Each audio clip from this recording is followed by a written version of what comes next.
Amber, I know you've been keeping us updated with the path of the storm and the destruction there, and also what we were dealing with here not too long ago, just this heat. Yeah, so all right, I'm going to show you really quickly where Hurricane Melissa is at the moment. So I have it here for you on the ground to show you.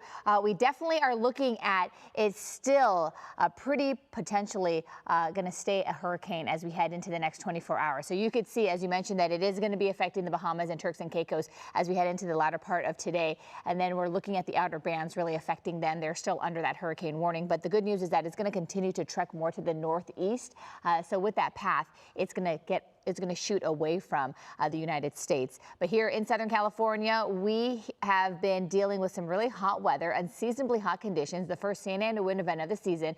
Obviously, the winds were not quite as strong as what we've seen in the past, which is great, but it definitely did its job, and it brought us those record-breaking temperatures yesterday and the day before that. So we're kind of in that transition phase this morning where we still have a little bit more of those offshore winds inland, but we're starting to see much more of that sea breeze return. So as we head into the latter part of the day, you're definitely going to start to see the winds switch up. But what we're seeing right now is we have a little bit of that circular eddy forming off the coast. We don't really have too much of the marine clouds just yet, but we will see the return of the marine clouds as we head into the next few nights and mornings. So that's something that we're going to continue to track. All right, so I want to show you what's happening really quickly as we head into the rest of the day, because today is when we start to feel those temperatures cool down. Look at that. We're looking at temperatures no longer in the 90s like yesterday, high 90s to be exact. We're down by at least 10 degrees, but still above average. So it's still going to be toasty this afternoon, 88 degrees. It's just going to be a beautiful day because temperatures are not going to be as hot as yesterday, and it's not going to be as cool as where we've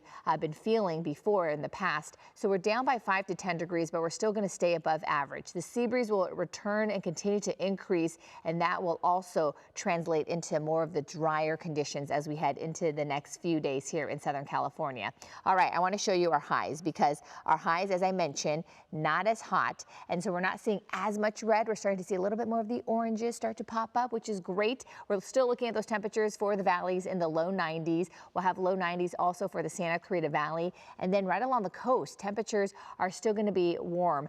82 degrees for Santa Monica and also Manhattan Beach. We'll have those high 80s for Long Beach, and then temperatures in Pasadena for our foothill communities and Glendora will be in the low 90s. And then you can see for Orange County, we'll have those toasty temperatures in Anaheim, 87 degrees. We'll have 88 for Mission Viejo, and we'll have 76 for San Clemente.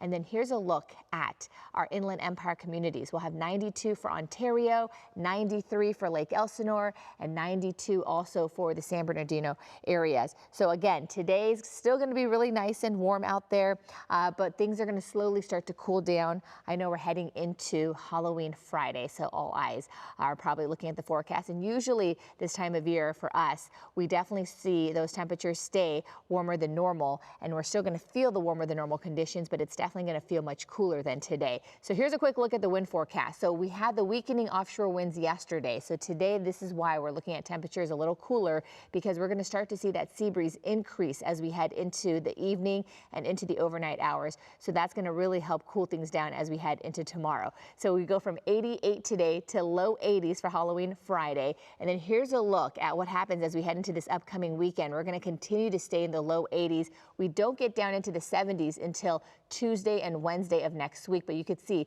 dry forecast, no rain at all. And don't forget this weekend on Sunday, the end of daylight saving time, so we fall back. 93 degrees today for the valleys, and then we finally get back down into the mid 80s as we head into tomorrow. All right, Kalina, back to you.